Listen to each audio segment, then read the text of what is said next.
na lang because of politics, biglang magkakahiwalay. Ang magsasuffer ang bansa natin.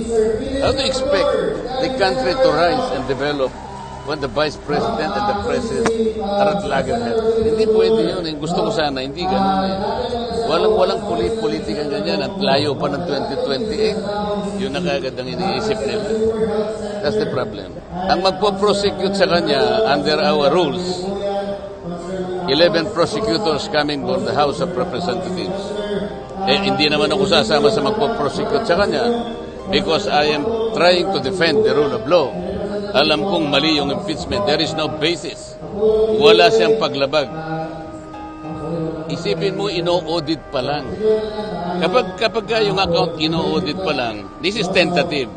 Initial ang findings. This is contestable. This is appealable. Bakit inuusgahan mo na siya as if she is a criminal? So tingnan natin kung talagang may basis yung impeachment nila. Ayaw ba nila na makalaban naman nila? Para makita naman nila, kasi marami rin silang abogado eh. Pero hindi ko alam if they are trial lawyers.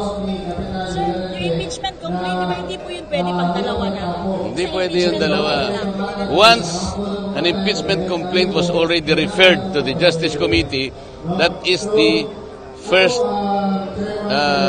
stage of initiation. Na-initiate na siya. So from then on, wala na because there should only be one impeachment complaint to be initiated per year. So kung gusto nilang mag-initiate ulit, maghintay sila ng December 2025.